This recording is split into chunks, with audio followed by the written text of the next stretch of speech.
All right, so you want to learn how to make an axe throwing target in your own backyard. Stick around, I'm going to walk you through this.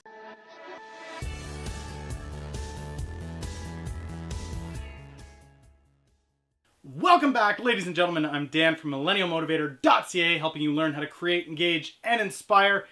You guys will know that for a little while, the videos haven't been pumping as they normally have, and that's because I've got a lot of projects that I want to get done, I want to get going, and to be honest, I'm juggling a whole bunch of different balls at once here. But today what we're going to take a look at is something that I promised myself I would do heading into the new year. I am not a super handy guy.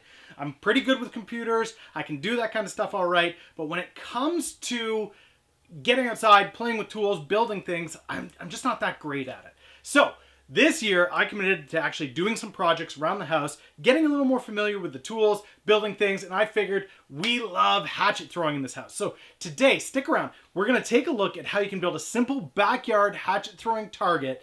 Doesn't take a lot of skill. We're going to use what we've got around for the most part. Probably have to make a trip to the store for odds and ends, but we're going to make it cheap. It's going to be do-it-yourself. It's going to be in the backyard, and by the end, hopefully, we've got some axe throwing targets.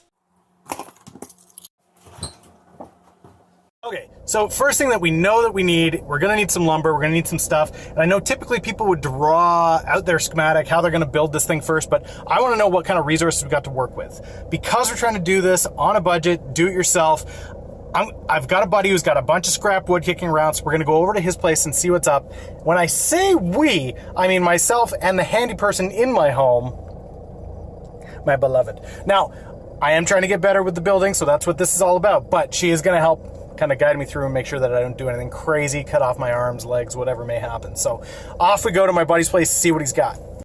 So big shout out to TJ Scrapper. Huge thank you to him. If you guys haven't checked out his YouTube video or used YouTube videos, his YouTube channel, I'll send you the link. It'll be in the description down below. You can check it out. But he had a ton of scrap wood kicking around that he said we could come and just take our picking out. So we got a bunch of stuff here. Probably gonna go through this pile here, find anything that we can use. We've got some stuff back here too that we can use. It'd be kind of cool if we could use some of those logs back there. That might be fun. So we're gonna pick through this, pick out some stuff, throw it in the van, head on back after we get all our tools and everything we need.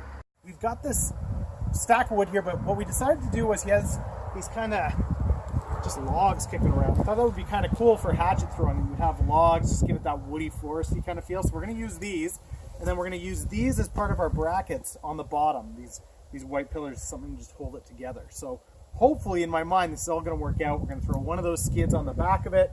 We'll put these up, build some tees, and see if we can't make a hatchet throwing thing out of this. Now, the only thing we got to go to the store to get is a decent looking hatchet and the nails and stuff. So we're going to go do that now.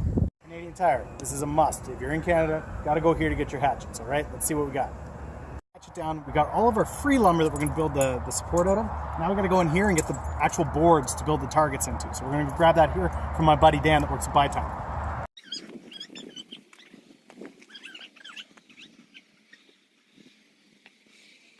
So we got all of our pieces here that we think we're going to need. We've got a backboard for the targets. We've got some wood here that we've picked up specifically for the targets. We're going to cut it in half and make some sections with it.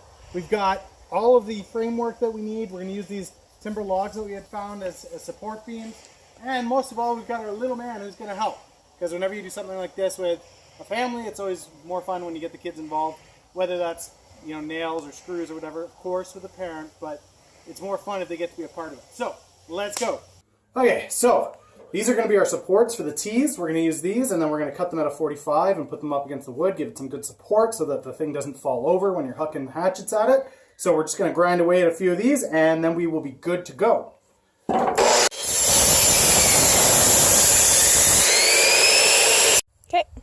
So I'm working on building the T-frames to hold up our big target. So here's the pieces that are gonna be put together. We've got our log here. We have our base that will keep the target from moving forward or backward. And we have our extra support here with a 4x4. This log has a few knots in it, so I'm just gonna move the knots out of the way. Make sure everything is in its right spot, and then I'm gonna just screw it all together once I get all the pieces. So we'll come back to you after that.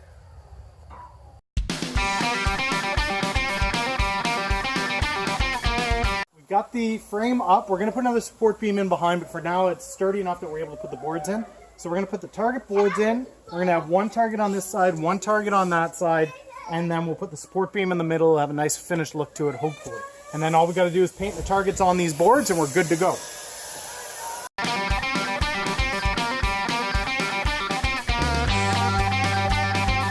So we got our boards in. We don't have the painting things for that today, so we probably won't get that done today. But at the very least, I want to show you that it was finished. We're able to huck one of these at it, and it's going to work. So here we go. Remember, when you're throwing axes, it's okay to do it as a family, as long as you've got the rule set up that nobody is over there near it when you're throwing. Everybody's behind the person throwing the axe and nowhere near it. Especially important when you got little guys like this. You watch, you don't come near. All right, guys, that's it. It's up, it's built in the back. Obviously, this little clip here is tacked on to the end. A couple weeks later, we've been enjoying it. We've had neighbors over. It's been a blast. All in all, it only cost us about $150 to get everything said and done. That was with buying the hatchet, the spruce boards for the target, and nails, screws, whatever else we needed that way. So $150. We've got a nice sized hatchet throwing range in the backyard. Could have done it cheaper if we had just screws or nails kicking around, and if you already have a hatchet that you can just sharpen up and throw, that cuts back the cost quite a bit. If all we had to do was buy the wood, it probably would have been about $50-$60 in total to build that entire range. So let me know down in the comments below whether or not you're going to build yourself a little hatchet range. Thanks again to TJ Scrapper. You can catch the link to his channel down below, and I will see you guys tomorrow with another great video. Catch you then.